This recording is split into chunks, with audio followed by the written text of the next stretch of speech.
বিসমিল্লাহির রহমানির রহিম। সন্দ্বীপের সর্বস্তরের জনসাধারণের অবগতির জন্য জানানো যাচ্ছে যে সন্দ্বীপের অত্যন্ত ঐতিহ্যবাহী যে ঘাট, একে বলে গাছুয়া ঘাটমাঝির হাট সংলগ্ন আমির মোহাম্মদ ফেরিঘাট। এই আমির মোহাম্মদ ফেরিঘাট দীর্ঘদিন অবহেলিত ছিল।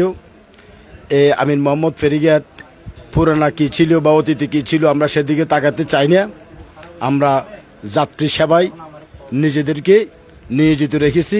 ইনশাল্লাহ আমরা যাত্রী সেবায় নিজেদেরকে নিয়োজিত রাখব। আমির মোহাম্মদ ফেরিঘাট এই গাছুয়া ঘাটমাঝির হাট থেকে পূর্ব দিকে সোজা উঠি, বেরির পরে আমির মোহাম্মদ ফেরিঘাট।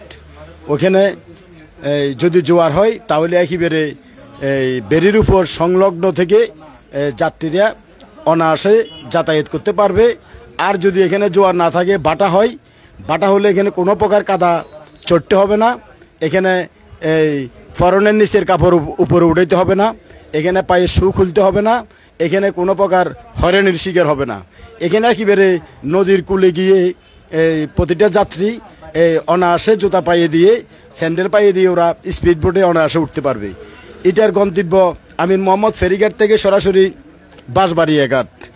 এই ঘাটকে উন্মুক্ত করার জন্য, ভালো একটা পরিবেশ ফিরিয়ে আনার জন্য আমরা নিরলসভাবে কাজ করে যাচ্ছি।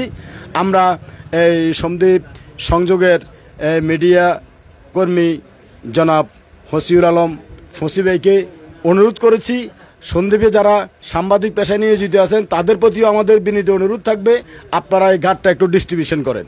এখানে গাছুয়া ঘাটমাঝির থেকে পূর্ব দিকে যাতায়াতের যে রাস্তাটা ছিল, ওই রাস্তাটা সম্পূর্ণ অনুপযোগী ছিল। বর্তমানে এই রাস্তায় ঘাট কর্তৃপক্ষ যথেষ্ট ইনভেস্টের মাধ্যমে এখানে সুন্দর একটা পরিবেশ ফিরে আসছে। যে রাস্তা দিয়ে একটা সাইকেল যেতে পারতো না, একটা অটোরিকশা যেতে পারতো না, এখান থেকে বর্তমানে যত রাত হোক,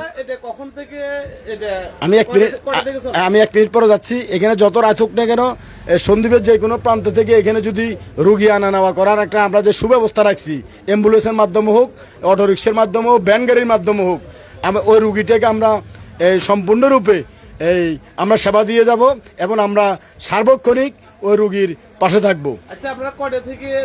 আমরা প্রতিদিন ইনশাআল্লাহ যাত্রী যদি একটা স্পিড বোট ভর্তি হয়ে যায় বা 10-12 জন হয়ে যায়, আমরা টাইমের দিকে তাকাবো না। রাতে 2টা বাজলে আমরা এটা ছেড়ে দেবো।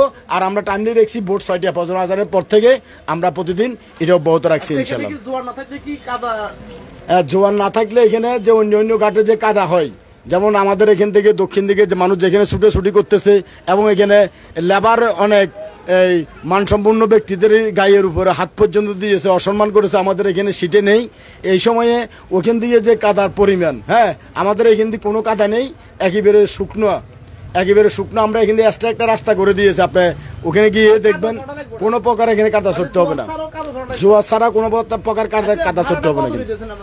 ভাড়া আমরা অ্যাকচুয়ালি এখান থেকে যদি আপনি এই গোপ্রাসারা ঘাটে যাতায়াত করেন, এখানে অটোরিক্সা একটা ভাড়া নেয় 300 টাকা, একটা হুন্ডা ভাড়া নেয় 250-300 টাকা।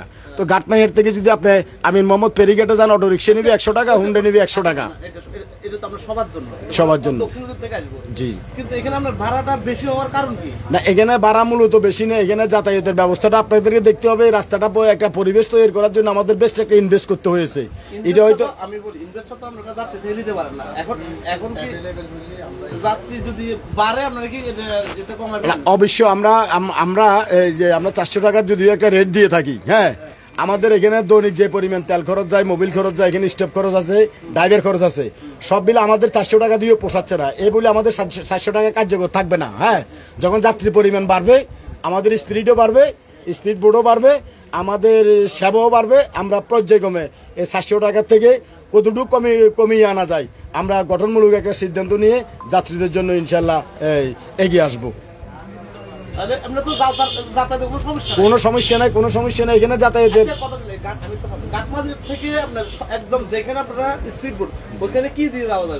এখান থেকে ঘাটমাঝির থেকে যে স্পিড বোট যে জায়গায় থামে, আমি আপনাকে কথা দিচ্ছি, একেবারে স্পিড বোট থেকে 2 হাত পরে যে কোনো গাড়ি, অ্যাম্বুলেন্স, রিক্সা, অটোরিক্সা, সিএনজি, মোটরসাইকেল সবকিছু মুক্ত ওখানে যেতে পারবে।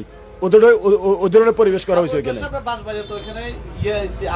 ওখানে বাঁশবাড়িয়া তারপরে ব্রিজ আছে, ওখানে এই সকরমের গাড়ি আছে, ওইখানে কোনো কাদা নাই। তো সন্দীপের যাত্রী সাধারণের প্রতি কি আহ্বান থাকবে আপনার? সন্দীপের যাত্রী সাধারণদের প্রতি আমাদের আহ্বান থাকবে, যেহেতু এটা তাদের আমাদের বাপদাদার আমলের পুরানো ঘাট, এখান থেকে সন্দীপের নাম করা। এটা ঠিক আছে, বিকল্প না। আমার বলছি কি, পুরাতন ঘাট এটা আছে ঠিক আছে, কিন্তু এখন যে একটা ছাপ মুক্ত ছড়াতে একটা হয়রানি বা বিভিন্ন সমস্যা, এখন যদি এই ঘাটটা যদি সবাই মিলে চালু করে তাহলে কিন্তু ভোগান্তি কমে যাবে, এটা নাকি? ইনশাল্লাহ এখান থেকে কোনো ভোগান্তি থাকবে না। আর আমি একটু এখানে যোগ করতে চাই আপনার, এখানে এই ঘাট দিয়ে আমার বয়সে আমি দেখছি সাবেক অনেক সংসদ সদস্য এই ঘাট দিয়ে চলাফেরা করেছে। তো আমরা সাবেক এমপির সংসদ সদস্যদের উত্তরসূরি, তো সব যাত্রীকে, সব পেশার মানুষকে সন্দীপের সর্বস্তরের দল মত নির্বিশেষে আমরা সকলকে উদাত্ত আহ্বান জানাবো, আপনারা অন্তত উত্তর সন্দীপের এই ঘাটটাকে রক্ষা করেন, এখানে একটা প্রাণ ফিরিয়ে আনেন। আমরা আপনাদের সেবায় সবসময় নিয়োজিত থাকবো ইনশাল্লাহ। আচ্ছা, এখন একজন কমন করছে ভাড়া কমানোর যাত্রী বাড়বে, আমরা ইনশাল্লাহ ভাড়া কমানোর প্রক্রিয়া আগাচ্ছি। ইমিডিয়েটলি আমরা ভাড়া কমানোর ব্যাপারে একটা নতুন করে সিদ্ধান্ত নিব ইনশাল্লাহ। সবাই আসার জন্য বলবেন ইনশাল্লাহ। আপনাদের মাধ্যমে, আপনার প্রচারের মাধ্যমে প্রচারে প্রসার করবে, আপনার সহযোগিতা কামনা করছি। ধন্যবাদ আপনাকে। আসসালামু আলাইকুম।